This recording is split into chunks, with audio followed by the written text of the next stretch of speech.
بسم الله الرحمن الرحیم. د سکون رادیو او د سوشل میډیا د برخې ډیرو درنو لیدونکو او ګران کتونکو سلامونه پر تاسو. هیله د ټول ښه اوسېږئ. د ډاکټر روغتیایي خپرونه ده چې زه وسیکې درته وړاندې کوم او په دې اونۍ کښې غواړو چې په دې ویډیویي خپرونه کښې د جلدي امراضو اړوند معلومات درته درکړو. یعنې په کل کې که وایو چې د پوستکي وریښتانو او نوکانو اړوند معلومات درته درکړو. په نننۍ خپرونه کښې مو د طب پوهنځی استاد او همداراز د جلدي جنسي او زهروي ناروغیو متخصص ډاکټر ښاغلی ډاکټر صاحب د محمد صابر خپرونې تلاوت کړې او انشاءالله معلومات به له تاسو سره شریکوي. هیله ده چې تاسو هم خپرونه تر وروستیو راسره وګورئ. په پیل کې ډاکټر صاحب ستړي مسې ښه بله مننه وثیق صاحب تاسو ته وایي تاسې د لارې نه کتونکو د سکون راډیو کتونکو اورېدونکو ته سلامونه او نیکې هیلې. ډېره زیاته مننه ډاکټر صاحب. په لومړیو کښې که د بدن د کا او د خارش اړوند معلومات لیدونکو ته ورکړو. وثیق صاحب ډېره مهمه دا ده چې په نن د اوس وخت کې دا بیخي زیات شوی، خصوصا د شپې د خانه زیات د بدن خارش وي او دا یو داسې یو پرازیتي مریضي ده وثیق صاحب چې دا فوق العاده ساري ده. یعنی کله چې په کور کې یو مریض ونیسي بیا نورو ته انتقالي یې هم د څه شي نه دی، د بسترې د لارې نه انتقالي، مثلا د کالیو د پریوللو د لارې نه انتقالي. نو کله چې یو مریض په کور کې د بدن د خارش پیدا کړي، خصوصا چې د شپې د خانه خارش ولري، کوشش وشي قرنطین شي. وثیق صاحب باید بسترې جدا شي او باید کوټه او اتاق جدا شي. او دا داسې یو مریضي ده چې اوس اپیډیمیک شوې، یعنی په ټول هلمند خصوصا لوړ ولسوالیو کې نوزاد، مساقله، سنگین په دې کې بیخي زیاته ده او مریضان یې بیخي زیات شوي. نه یوازې دا چې په غټانو کې پیدا کړي بلکې ماشومانو کې، زنانو کې، په حامله کې، په ټولو کې د مرض پیدا کی او په هغو ځای کې خصوصا زیات پیدا کی. وثیق صاحب چې هغلته ډیری خلک یو ځای اوسي، مثلا په مدرسو کې ډیر پیدا کی، په لیلیو کې ډیر پیدا کیږي، په محبسو کې ډیر پیدا کیږي او مثلا په نظامی ځایو کې ډیر پیدا کیږي. علت یې هم دا دی وثیق صاحب چې کله یو مریض پې اخته شي، یو روغ سړی پې اخته شي، هغه یې بل ته انتقالوي، هغه یې بل ته بالاخره په قتلوي شکل په مدرسو کې طالبان اخته کوي، مثلا په نظامی ځای کې نظامیان اخته، محبسونه ځینې ډک دي وثیق صاحب، هغه ټول پې اخته کوي. نو دا ډیره فوق العاده ساري خطرناکه مریضي ده چې د دې په بیس کې یا په نتیجه کې کله چې دا مریضي ورکی یا نه ورکی نور امراض مریضانو ته پیښې، مثلا د وینې میکروب چې ډیر خطرناک دی، مثلا حساسیتونه مریضانو ته پیدا کوي، مثلا موږ ته سنجاقۍ یا پسې ورته وایي هغه مریضانو ته پیدا کوي. کوشش وشي وثیق صاحب چې کله په کورنۍ کې دا پیدا کی باید هغه مریض تجرید یا قرنطین موږ تاسو ورته وایي هغه سي. ډاکټر صاحب ولې رامنځته کېږي دا؟ علت خو پرازیتي ناروغي ده، د پرازیت په واسطه منځته راځي، ځکه موږ انتانات 4 ډوله کټګوري کړي، 4 ډوله، یو فنګسونه دي، یو پرازیتونه دي، یو بکټریاوې دي، یو وایرسونه دي. وایرس خو هر سړی نن پیژني، فنګس هم دغسې او بکټریاوې هم هر سړی پیژني. پرازیت چې دی د اکثره خلک نه پیژني. پرازیتي هغه ناروغي دی لکه موږ تاسو چې کالدانه هم یو پرازیتي ناروغي ده او دغه د بدن خارش هم یو پرازیتي ناروغي ده. د دې عامل چې دی ډیر کوچنی لکه سپږه غوندې په سترګو نه معلومیږي. دا د شپې د خانه اپیډرمیس طبقه کې خپله تونلونه یا مثلا بارو چې موږ ورته وایو دا کاږي ځان ته، اول ته هګۍ اچي، بالاخره د شپې ډیر خارش مریضان ته پیدا کی او اول چې اخیستل کی د حیواناتو د خاورو نه اخیستل کی، کله چې انسان پې اخته شي بیا نور انسانان ملوث کوي، هغو ته سرایت کوي چې بالاخره په قتلوي شکل حتی وثیق صاحب فامیل اخته کوي. ما ته فامیلونه راځي، یعنی چې کله یو نفر پې اخته وي بیا نور فامیل ته انتقالي. باید د دې جدي مخنیوی وشي او کله چې مریض پیدا کی د بسترې او د کالیو نه باید استفاده ونشي. ډېره زیاته مننه استاد. دغه ستونزه خو په دې وروستیو کې اوس عامه سوې ده، ډېره سوې ده.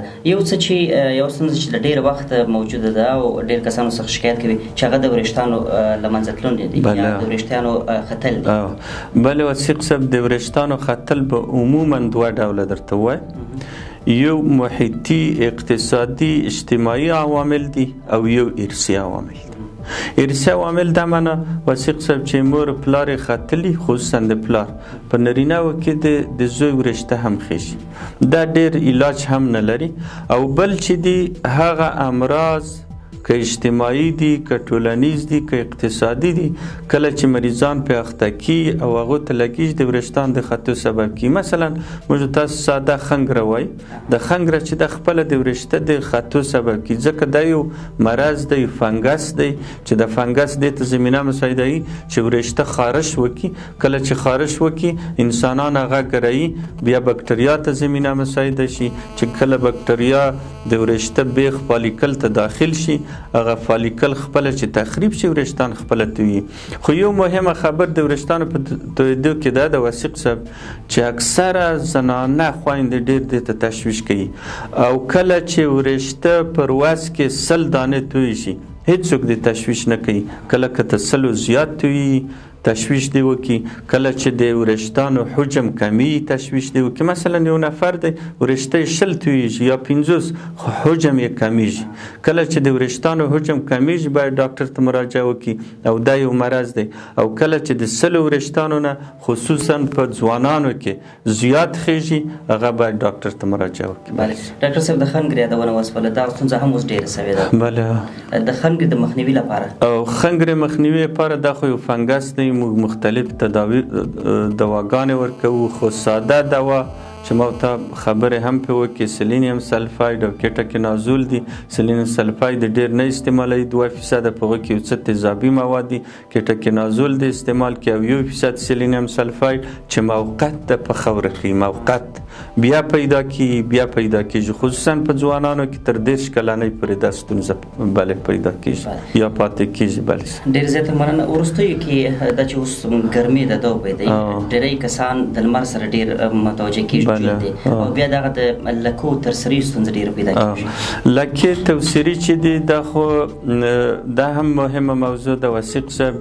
لکې په هغو چا کې زیات پیدا کیږي چې لمر ته ډېر ګرځي، په هغو چا کې پیدا کیږي چې هغه حامله وي، د کمخونۍ یو تاثیر یو علت کمخوني د په هغو خلکو کې ډېر پیدا کیږي. خلک چې دهقانان وي په هغو خلکو کې پیدا کیږي زیات، او هغه خلک چې مثلا په معدنیاتو کې کار کوي په خلکو کې زیات پیدا کیږي. د توسري علت چې دی ما د میلانوسایت د میلانین زیات افراز دی.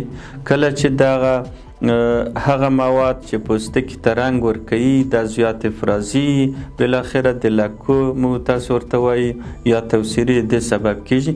خو دې سره کله چې میلانین زیات افرازیږي او ورسره لمر ته څوک ګرځي مثلا یا حامله ښځې په هغو کې بیا پخیږي. او بله مهمه خبر دا ده وثیق صاحب چې خپله توسري بیا 4 ډوله ده. یو اپیډرمیس ده چې سرسرکي ده، یو په ډرمیس کې وي دننه، او یو میکس ده چې هم په اپیډرم طبقه کې هم په ډرم طبقه کې، او بل ایډیوپاتیک. ایډیوپاتیک دې ته وایي وثیق صاحب چې علت نه معلومي چې آیا د حاملګي علت ده، مثلا د موادو کمبود دی، د میلانین زیاتوالی دی، د لمر زیاتوالی دی. خو دغه علتونه دي چې ایډیوپاتیک ورته ورکړي. نو دا 4 ډوله که کله اپیډرمل وي خلک خوشبخته دي هغه ضرور کی، او که چیرې ایډیوپاتیک وي یا ډرمیس طبقه هغه توسري زر نه ورکیږي. ډاکټر صاحب مخکې له دې چې د یو کس پر جلد یا پر مخ باندې دغه ښکاره نه اوسېږي دا ترسري، که چیرې دوی دغه د مخنیوي لپاره یا د وقایې لپاره سن بلاک یا ضد آفتاب وکاروي؟ بالکل ما تاسو ته وویل چې سنسکرین استعمالولی شي، سن بلاک د نه استعمالوي، د 10 نه تر 15 SPF سن پروټکشن فیکټر چې ولري نو هغه کولی شي استعمال کړي. هغه یو سنسکرین دی، هغه پروا نه لري. که چیرې مخ غوړ ولري هم پروا نه لري، او که چیرې غوړ ونه لري. او که چیرې مثلا سن بلاک استعمالوي او هغه خلک چې مخ یې غوړ وي دغه دپاره بیا تاوان کوي، په مخ یې دانې پورته کوي چې موږ تاسو د ځوانک دانې ورته وایي. بله ډېره زیاته مننه ډاکټر صاحب. مهرباني خیر تاسو نه مننه. ډېره مننه درنو لیدونکو. زموږ نننۍ ډاکټر خپرونه نوره بشپړېږي. په خپرونه کښې راسره د طب پوهنځي استاد د جلدي جنسي او زهروي ناروغیو متخصص ډاکټر ښاغلی ډاکټر صاحب د محمد صابر خپرونه کې راسره و او د جلدي امراضو اړوند معلومات راکړي. له تاسو هم مننه چې ومو لیدلو او ومو کتلو. تر بیا ښې چارې په خیر.